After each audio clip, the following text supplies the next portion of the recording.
If you're hearing this in your Rolls Royce, then Donald Trump's tax plan is for you. You're rich as hell. We're going to give you a tax cut? But for everyone else, there's Kamala Harris's plan. Under my plan, more than 100 million Americans will get a tax cut. Because that guy in the Ferrari doesn't need another break. But Kamala Harris knows you sure could use one. Paid for by FFPAC, ffpac.org. Not authorized by any candidate or candidates committee. When it comes to towing, seeing is believing. That's why Chevy Truck's advanced camera technology offers up to 8 available cameras for 14 unique views, so you can focus on the view that really matters. Chevrolet, together let's drive. Learn more about Chevy Trucks at Chevy.com. Safety or driver assistance features are no substitute for the driver's responsibility to operate the vehicle in a safe manner. Read the Vehicle Owner's Manual for important feature limitations and information. The following is a presentation of News Radio KMAN, your home for high school sports. This is Scoreboard Saturday on News Radio KMAN.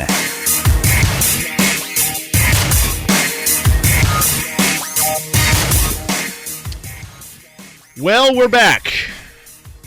Another Saturday morning here on News Radio KMAN, Scoreboard Saturday. No K-State football this weekend. But how about them Royals? Sweeping away the Baltimore Orioles in the American League Wild Card Series. Held them to just 1 run scored and 18 innings of work. And your Kansas City Royals, ladies and gentlemen, are headed to the American League Division Series Game 1 later this afternoon against the New York Yankees. Pre-game at 5 with first pitch a little bit after 5:30, around 5:38. Here on News Radio KMAN, we'll have it for you. Game 1 of the ALDS. Of course, then both teams are off tomorrow afternoon, but then on Monday we have a jam-packed sports day for you. Following the conclusion of Wildcat Insider with Mitch Fortner and Tim Everson, we'll have Kansas City Chiefs football against the New Orleans Saints. Pre-game at 6 with kick at 7:15. Monday Night Football as the Chiefs go to 5-0. Meanwhile, over on the station to my left, our sister station, 101.5 K-Rock, Game 2 of that series between the Royals and Yankees. Pre-game at 6 with first pitch a little bit after 6:30, around 6:38 over on 101.5 K-Rock. As the Royals hopefully will be looking to go to 2-0 on the Yankees, take a 2-0 lead in that one. Welcome to Scoreboard Saturday here on News Radio KMAN, brought to you by WTC Communications. WTC, keeping you connected with the fastest fiber network internet speeds. Get your home or business in the game online with WTCKS.com. That's WTCKS.com. We start you off in the Centennial League as we do every single week on this program. The Manhattan Indians, of course, home last night after a 2-game road trip out to Hayes and Junction City the last 2 weeks. And they welcome in the Emporia Spartans, who were winless coming into last night's game. Manhattan's won 9 straight games over the Spartans prior to last evening's affairs. And Mitch Fortner and Cole Dutchendorf had it for you here on News Radio KMAN. In back-to-back weeks, the Manhattan offense initiates a running clock, and the Manhattan defense pitches a shutout. Homecoming at Bishop Stadium was a 59-0 win for Manhattan over the Emporia Spartans in Centennial League play. For Manhattan, it was all about the ground game. Every single yard they had in last night's game in rushing yards, 406 total, and they scored 8 rushing touchdowns. For Emporia, 154 total yards, 83 through the air, and 71 on the ground. Rushing touchdowns, 2 from Jaden Hudley, 3 from Kamario Davis, 1 from quarterback Carter Aslan, and 1 from E.J. Massenberg. It was Manhattan's Kamario Davis who led the team in rushing yards. He finishes with 8 carries, a $121, and 3 touchdowns. Hudley had 4 attempts, 86 yards, and 2 touchdowns. For Carter Aslan, 3 carries, 66 yards, and a touchdown. And E.J. Massenberg finished with 2 carries, 72 yards, and 1 touchdown. Both in the rushing yards and rushing touchdowns were both season highs. And with the win, Manhattan improves to 5-0 on the year, 2-0 in Centennial League play. For Emporia, they've now lost 15 games in a row. They're 0-5 overall and 0-2 in Centennial League play. And how about that Manhattan defense? Pitching a shutout back-to-back games for the first time since 2021. And in that 21 season, Manhattan actually pitched back-to-back shutouts twice that year. But the big nugget for the Manhattan defense, 3 sacks in the game, 1 each from Evan Middleton, Dakota Bonnell, and Garrison Vikander. Next week is a huge game back here at Bishop Stadium. It is Manhattan against Wichita Northwest. Both teams are 5-0. Both teams ranked in the top 5 in 6A. And that is going to be one of the biggest games in the state of Kansas in Week 6. That'll be this Friday at 7 o'clock for kickoff at Bishop and pregame coverage at 6:30. Manhattan rolls last Friday night for a homecoming, and they beat Emporia by the final score of 59-0. And shout out to the homecoming king and queen, Mark Savage and Sophia Salmons. I'm Mitch Fortner for Scoreboard Saturday. And thank you again, of course, to Mitch Fortner as always. Again, Manhattan shuts out Emporia 59-0. They are 5-0, and up next is a very good Wichita Northwest team. And then 2 weeks from now, they have to head to Helmer Sports Park in Topeka to take on the Topeka High Trojans, and we'll get to them in just a moment. But that could be a game, folks, that determines who will be taking home the Centennial League title in 2024. Head coach Joe Schartz following the game. I guess I'll start things off. You don't have to do it through the air tonight. You get it all done on the ground. Just can you take me through the attack tonight and how you're able to get things done? Well, we just wanted to obviously run the football and tried some things through there earlier and didn't connect. But, there was really no need to throw the ball. We're having so much success on the ground. What did you see from the guys that made you most proud tonight? Well, we're getting a push up front, and getting some movement. And they should have been able to stop our run with as many people they had in the box. But the kids were running hard and offensive line was blocking well and continue to get that push up front. And that's what it takes. Defensively, I know Emporia was pretty aggressive in the opening half. They did get some first downs, but what did you kind of do to adjust to that? Well, the kids did fine. It's a game like this where you're, a heavy favorite.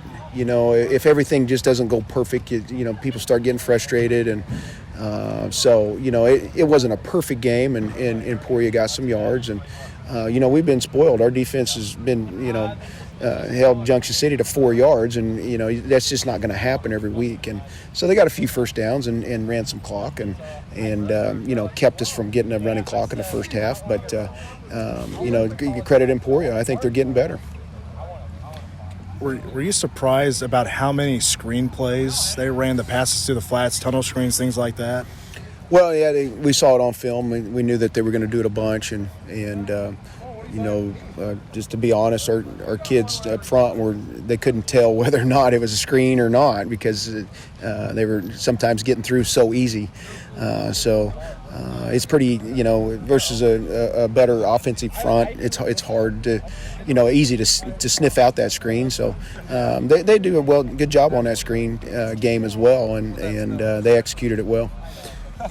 Running game, you score 8 times on the ground. That's a big number, career season high in yards on the ground tonight. But if I were to single out somebody, how great was it to see Camario Davis get in the game and just have such a big night career-wise and have 3 rushing touchdowns? Well, we need Camario to continue to come on. He's, he's getting better every week and looks explosive and strong. He's running the ball well. Just have to continue to protect the football, and we're going to need him down the stretch, so it's good to see him get going. I don't know if you know the number now, but you started throwing in a lot of players that I wasn't sure how to pronounce some of their last names, but do you have a number of – do you know how many players you were able to get in the game tonight? We wanted to get everybody in. When you get that running clock, the time goes so fast, and you don't change sides of the ball, and so we didn't get everybody in. But I think we got some of the kids that really haven't even got much in on JV got in tonight. So it was good to get a lot of young kids out there playing. And I would say, Emporia left some of their starters out there, and our little kids are outmatched and outweighed by 100 pounds, but they were throwing their bodies in there and making tackles, and so I was very proud of them.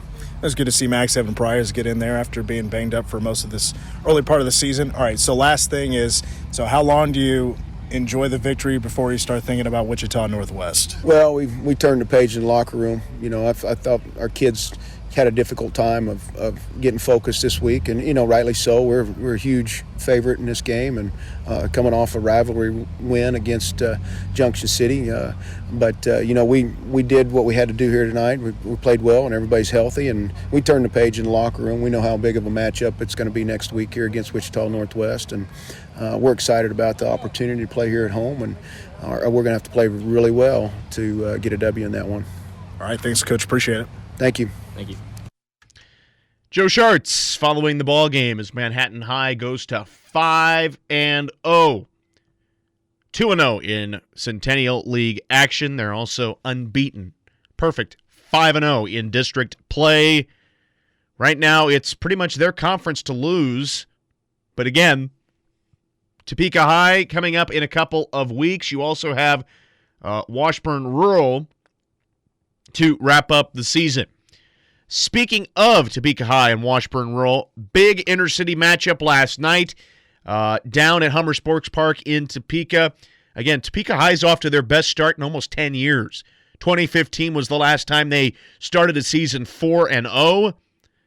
Well, they're not going to go to 5-0. Washburn Rural, the Junior Blues, who had lost 3 in a row coming into last night's contest, really weren't playing great football. Lost by 27, 29, and 26 over their last 3 weeks to Blue Valley, Platte County out of Missouri, and Blue Valley Northwest. They come into last night into Hummer Sports Park, take a 49-7 lead right out of the chute, and ultimately go on to win it by 28. 49-21, the Junior Blues and Steve Bueller's team go to 2-3 on the season and 1-0 in Centennial League play. The Jason Philbeck era has started off very well for the Topeka High Trojans, but as you look at their schedule upcoming, on the road at Junction City, who we'll get to in just a second, then they play Manhattan at home at Hummer Sports Park on the 18th, and then Pittsburgh, a non-league matchup to wrap up the regular season. But if they were to hand out a Coach of the Year award in the Centennial League, maybe they do. I don't know. I've never heard of them doing it. Jason Philbeck has got to get strong consideration for it. This is the Topeka High team that has struggled for years. And even though they got blown out last night by the Junior Blues of Washburn Rural High School, Topeka High has been the talk of the Centennial League in the early going. So they go to 4-1 overall, 4-1 in district play, and 1-1 in Centennial League play. As for Randall Zimmerman's Junction City Blue Jays, things are not looking too hot right now. Remember, they won that first game against Hayesville, but now 4 straight losses. Losing to the Hayes Indians at home last night, 27-17. They're in the midst of a 3-game homestand. They have Topeka High on their docket next week before their final 2 games at Washburn Rural and at Emporia. And right now, they have not won a single game at home. They're 0-4 in Junction City, and the Blue Jays, a team that last season had a pretty solid year, to say the least. Boy, their defense is just getting shredded right now. They went 6-4, if you recall, last season. And the Hayes Indians, who had that thrilling ball game against Manhattan a couple of weeks ago, they go in and take out the Junction City Blue Jays, who go to 1-4 on the season and 0-1 in Centennial League action. Quick look at the standings before we head to break. Manhattan 2-0 in league play, Washburn Rural 1-0, Topeka High 1-1, Junction City 0-1, and Emporia 0-2. Coming up next, we head out to the NCKL and look at last night's area game of the week over on B1047. Rock Creek and Clay Center. That's coming your way next on Scoreboard Saturday, brought to you by WTC Communications.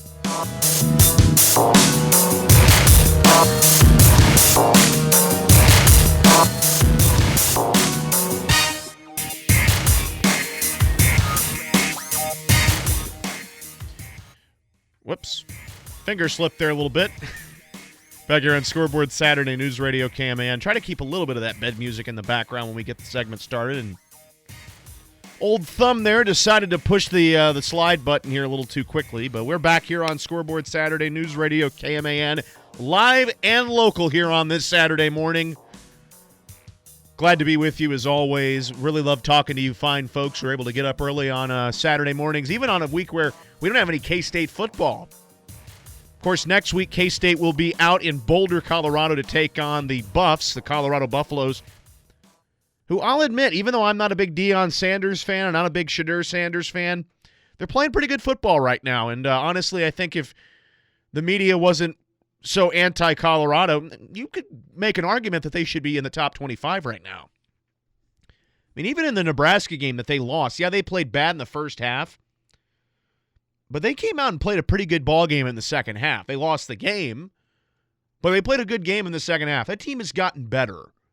I don't think anybody can dispute that. They've gotten a lot better from last evening. So anywho, we get you now out to the NCKL, North Central Kansas League. A lot of great games on the docket last night. But we start with Rock Creek, the Mustangs, who, if you recall the last time we talked with them, their head coach Shane Sieban, or saw them, they got shut out on the road in Week 2 against Wamego. Lost their star running back Drew Becker to a torn ACL that could potentially even keep him out through baseball season. Drew Becker also a star on the baseball diamond. But ever since then, they've put together a really strong performance the last 3 weeks. Shut out Bonner Springs 2 weeks ago. Didn't shut out Abilene, but beat them 42-6 last week. 21-0 against Clay Center last night, the shutout victory. They have held opponents to 6 points. If you take out the Wamego game, their defense is allowed a combined 13. Let's add in the Wamego game. 33 combined points allowed through the first 5 weeks of the season, and Shane Sieban's defense has played some great football so far in the early going of the season. Of course, I had an opportunity to catch up with Coach Sieban after the ball game following their 21-0 win. Coach, you guys go to 4-1, your second straight week with a shutout. We've talked about it before, but how critical has your defense been to your team's recent success? Yeah, they just get tougher and tougher. I mean, that's the biggest thing. Tonight we didn't play great, bend but don't break. But when our backs were against the wall and we needed to make plays, we made play after play after play. Just a testament to their toughness and their perseverance. It was a lot of fun. I want to speak a little about Ezra Spiller. You brought him in 3 straight plays before the end of the first half. He led the way to Mackley's first touchdown. Really kind of enjoyed that when you bring in the big formation and you're able to lead your guys in for a score. Yeah, not just him, but our entire O-line. And Coach Sweetman, our offensive line coach, deserves a ton of credit for that. You know, we thought that had to be the difference this year, and we had to be able to run the ball late to win. And we did it. I think that last drive is a testament to Coach Sweetman and our offensive staff and our offensive line. Unbelievable job. 3 takeaways tonight. 2 of those takeaways lead to scores. Short field always benefits you guys, too, when you got less room to work with and you're able to get in there for the touchdown.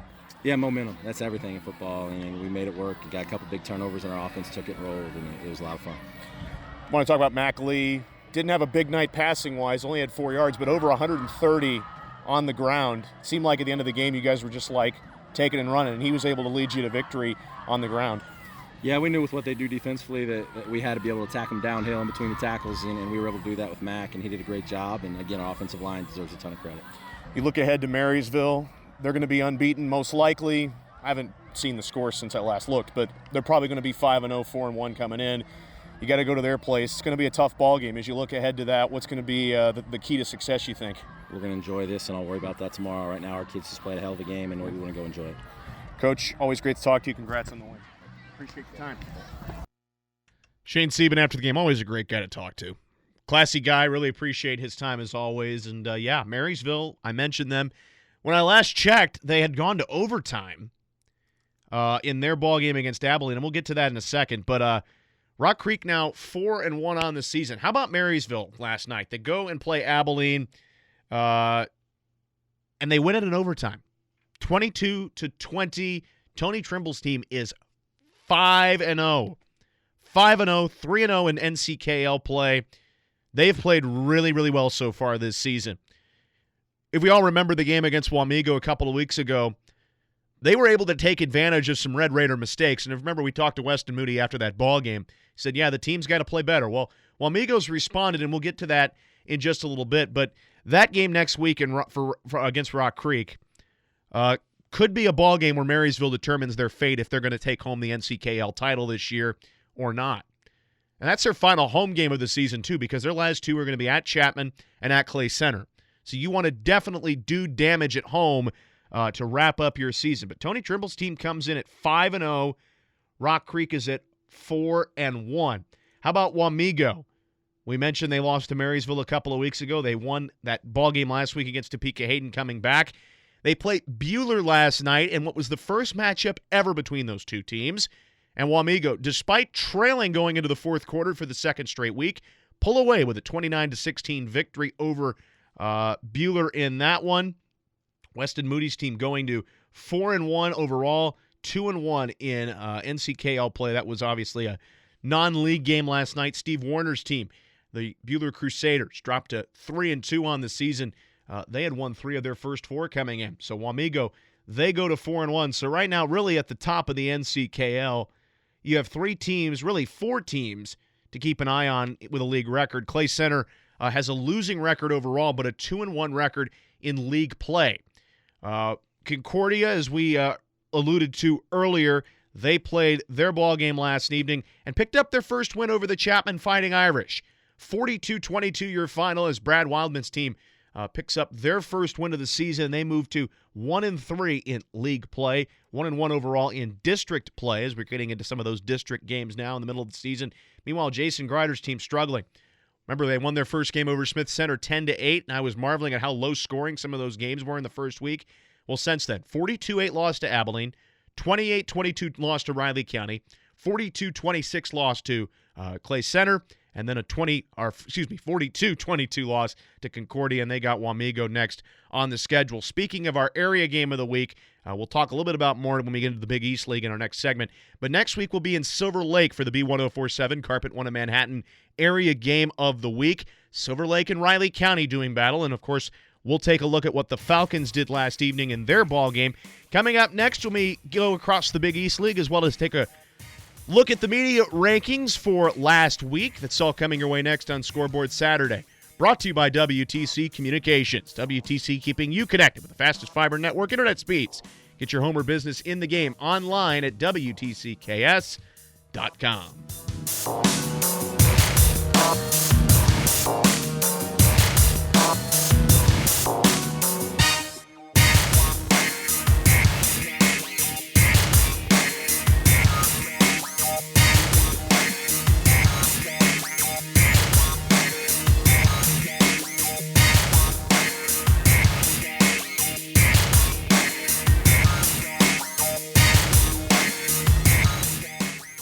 We continue here on this Saturday morning. News Radio KMAN Scoreboard Saturday, brought to you by WTC Communications.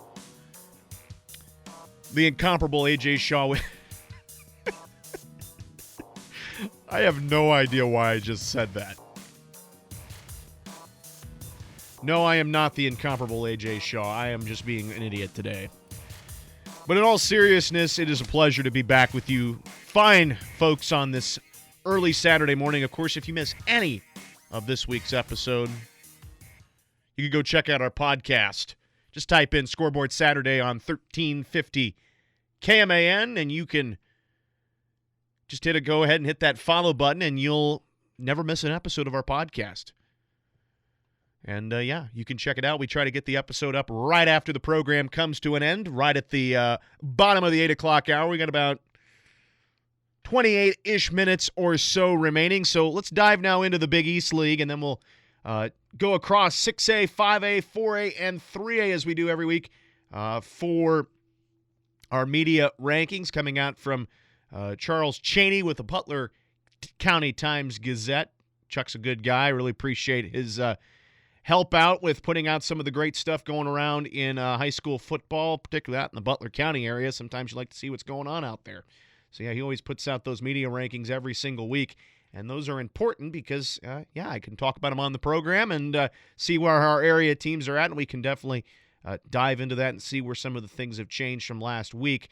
As we'll start off in the Big East League now with Riley County, the Falcons, who we'll be seeing next week, head on the road to Silver Lake for our B1047 Carpet One of Manhattan area game of the week. They came in last night with a ball game against St. Mary's. The Falcons have won 12 straight games against St. Mary's heading into last evening. Of course, we've talked about on this program in the early portion of this season just how much of a surprise the Bears have been moving up to 2A. They had a season last year. They got off to kind of a sluggish start, really hit a good stride, winning, I think 5 games in a row in the middle of the season. And they've gotten off to a very solid start this season. But they head to Riley last night, and they lose a tough one in overtime. The Falcons win at 27-26. Riley County moving to 4-1 and 3-0 in Big East play. And folks, let's say it together. Your Riley County Falcons are in first place in the Big East League with a 3-0 league record, 4-1 overall. 2 of their games on the road. They have 1 game remaining at home. That's their final game of the season. But how about Eric Williman's team? We saw them early in the season when they beat Jeff West. We saw them come back and win a thriller against Chapman a couple of weeks ago. And now they head for a tough test with the Silver Lake team next week. The number 2 team in the Big East League is the Nemaha Central Thunder. They are 2-0 in Big East League play, 4-1 overall. They take down Oskaloosa by a final score of 48-6 last night. Much higher scoring than their 13-7 win that they had over Chanute last week, or the 16-8 loss they had to Marysville in non-league action at the first week of the season. The Sabetha Blue Jays, 3-1 in league play. They pick up victory number 3 in a row. Caleb Moeller's team shuts out Atchison County last night in a road tilt, 38-0. And again, more scoring in that one than the 7-6 win they had over Royal Valley last weekend. And they go to 3-1 in league play. How about the Silver Lake Eagles, the team that we'll be seeing next week take on Riley County? 50-0. A shutout ball win on a road tilt last night. Logan Pegram's team moves to 4-1 overall, 3-1 in league play still. That was a non-league game. But Riley County's on the docket next. They have 3 straight at home to wrap up the regular season after 4 of the first 5 away from home. They have to play Osage City following that Riley County game, and then a home tilt on October the 25th, the final game of the regular season against Council Grove. So definitely keeping an eye on that. The Holton Wildcats, team that's been kind of up and down so far in the season, dropped their first 2 games by 1 point, beat Royal Valley and Perry Lecompton by big scores. They go into Jeff West last night. Jeff West has not had a great season, and Holton responds in kind. Brooks Barda's team picks up a victory of a 48-9 win, but they got a real tough ball game next week. A 3A clash with Topeka Hayden for their final home game of the season, or second to last home game of the season. They have Hiawatha on the road and then Leavenworth at home to wrap up the regular season. But that Topeka Hayden ball game is going to be tough. It did not help that Holton was playing 2 of the top teams in the Big East League right off the gate to start the season.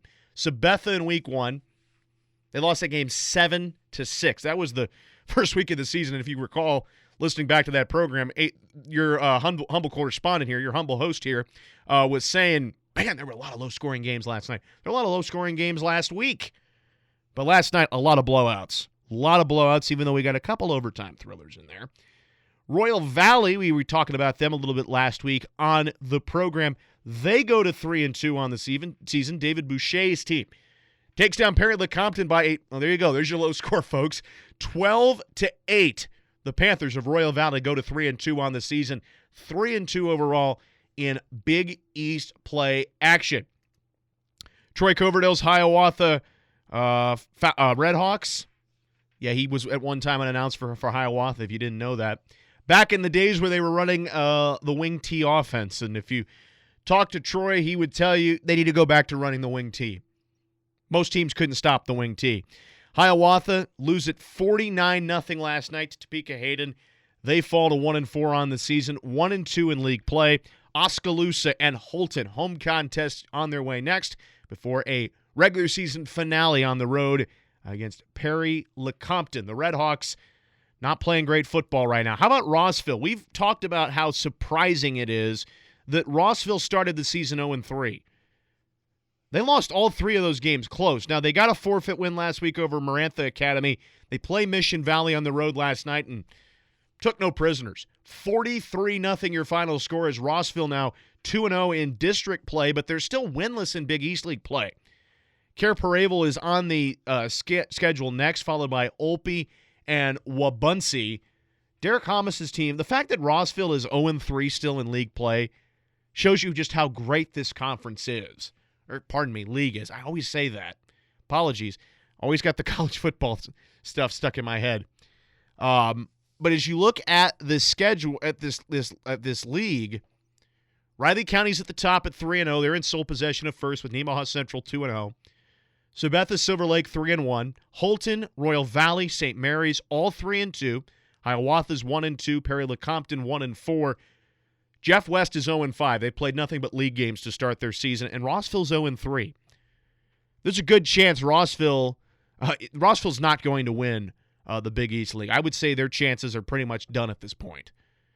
But right now, I think it's a 4-team race at the top. Riley County, Nemaha Central, Sabetha, and Silver Lake. And whoever wins that game in Silver Lake next week, either the Falcons or the Eagles, probably is going to be in pretty good contention to take home the first ever Big East League title. Of course, the old Big Seven and the old Mid-East pairing up this year and making just a super conference. It's like college football all over again with some of these great teams. Let's take a look at the media rankings now for last week's games. Again, they get updated every Monday, so obviously changes will be made, but we obviously go through them every week to take a look at where our area teams are at. We start in 6A, no surprise at the top. Derby stays in first place. Gardner-Edgerton second, no surprise there.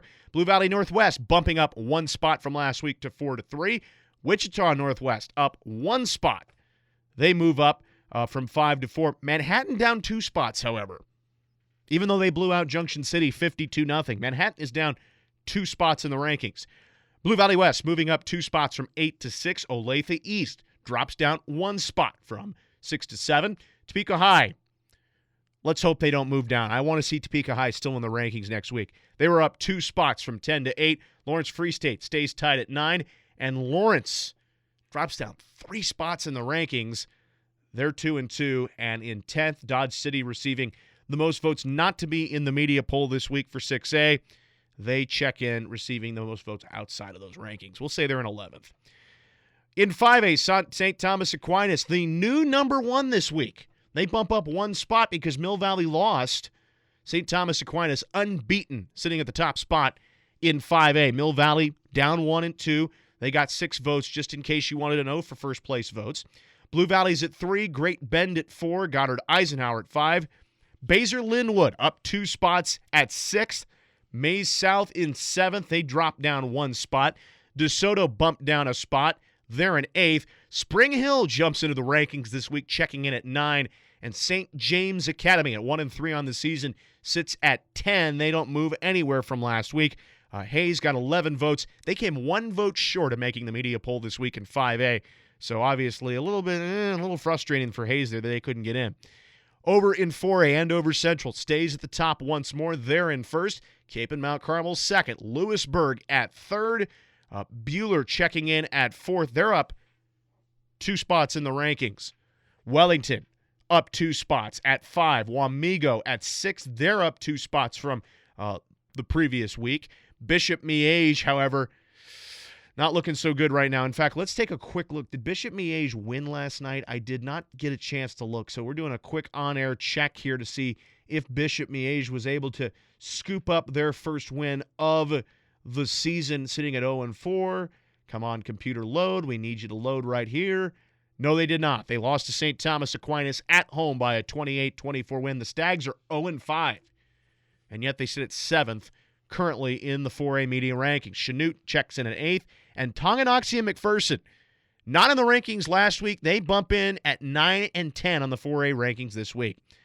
Finally, in 3A, really no surprise at the top, folks. Are we surprised by the top 2 teams? Andel and Cheney are 1-2. No surprise there. Topeka Hayden 3. They're down 1 spot after their loss to Wamego. Marysville's up 1 spot. They're at 4th.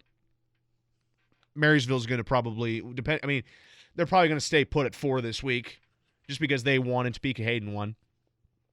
Frontnick's up 1 spot from 6-5. Pratt's up 1 spot from 7-6. Wichita Collegiate bumps down 3 spots from 4-7. Wellsville up 2 spots from 10-8. Heston sticking at 9, and Scott City drops back 2 in the media ranking. They check in at 10 in the 3A rankings, and Rock Creek got the most votes to be outside the media poll with 22. They're 2 back of Scott City. Coming up next, we head to the Twin Valley League. Plus, we look at the rest of the media rankings as we wrap up the show. You're listening to Scoreboard Saturday on News Radio KMAN, brought to you by WTC Communications.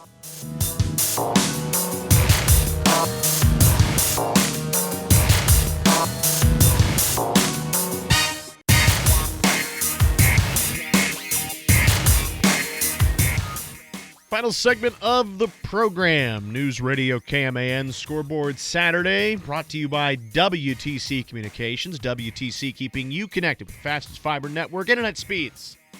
Get your home or business in the game online at WTCKS.com. That's WTCKS.com.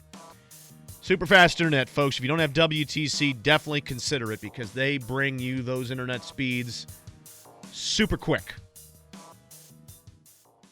As I mentioned, final segment of the program here. Of course, the Kim Commando Show coming your way next from the 9 o'clock hour to noon this afternoon. And as I mentioned early on in this program, the Royals playing later tonight. In fact, I'm going to go ahead and play this really quickly because I thought this was kind of cool.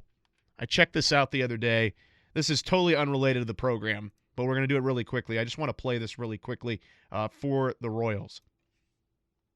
Difficult, pressure-filled late-inning situation. You simply can't afford to mess around. You need proven professionals on your side. Pick up the phone and call Herrera, Davis, and Holland. Whether it's late-inning base hits, home runs, or any other sort of offensive attack, we stop them all. At Herrera, Davis, and Holland, we specialize in pop flies, groundouts, and strikeouts, ensuring victory in the postseason. Herrera, Davis, and Holland, taking the crown in 2014.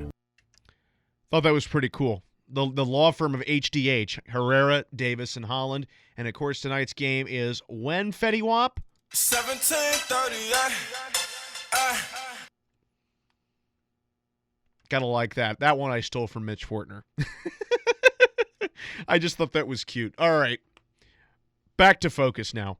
Let's dive in now to the Twin Valley League. Shall we, my great friends and folks out there listening? You're all my friends on this great program. We always appreciate you guys tuning in and listening to this crazy person behind the microphone that's always talking to you around this time on Saturday morning. We'll start out with Twin Valley 11-man play. We'll start with Centralia. 52-0 win over Mauer Hill Mount Academy last night. So they go to 4-1 overall, 2-0 in district play, 3-0 in Twin Valley League play on the season. For the Panthers of Centralia, they have Horton on the docket next, followed by Troy. And I didn't see that last one. Oh, Riverside. They got to play Riverside final week of the season. Valley Heights, victors last night over Bennington. They had a big lead at halftime, and Cody Trimble's team pretty much closed the door from that. 43-6 your final. Unfortunately for them, it looks like unless something substantial changes, Centralia is probably going to win the TVL because Centralia won the first game of the season over them 20-14.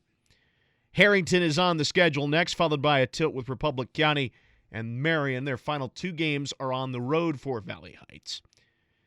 As for the Buffaloes of Onega High School, they lose last night to Jeff County North.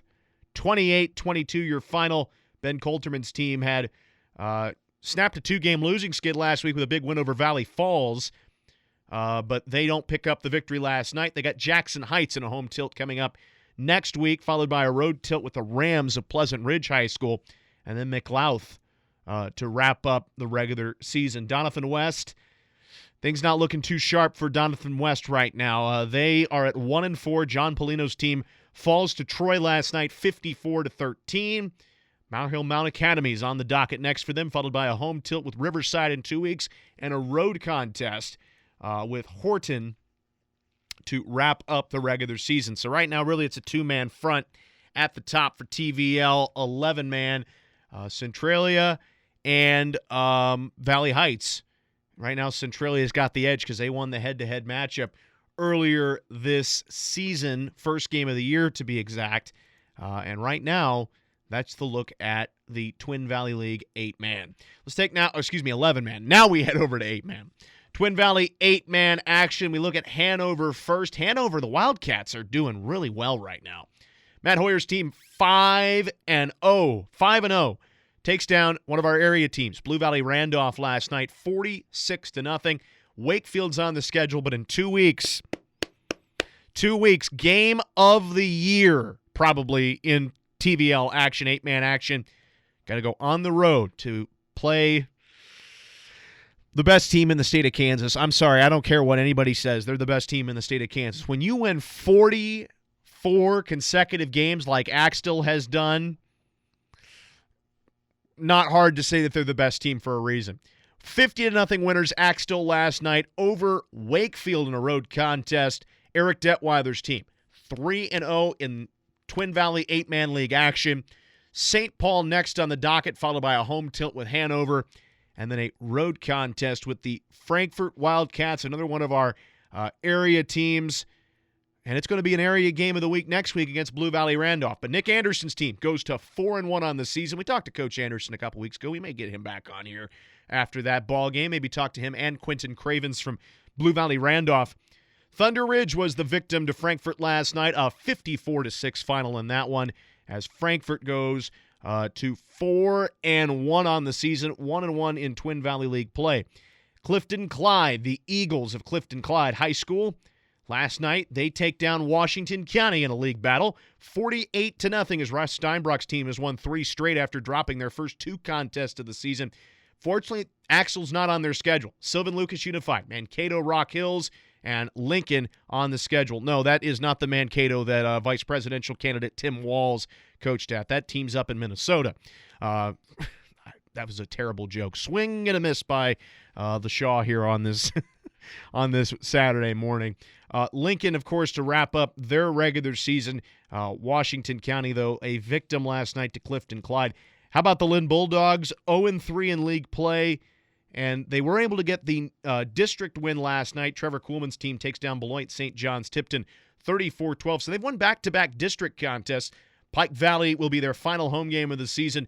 Osborne then follows that the following week, and then a league tilt with a very good Hanover team who is 5-0 on the season to wrap up the regular season. Currently tied at the top, essentially. I mean, Axtell's played 1 fewer league games, so Hanover 4-0, Axtell 3-0, Frankfort 1-1, BVR, Blue Valley Randolph 2-2, Clifton Clyde 2-2, Lynn 0-3, and Washington County 0-4. That's the league standings for you. We'll get a quick look now at the media poll. Go 2A, 1A, 8-man 1, and 8-man 2.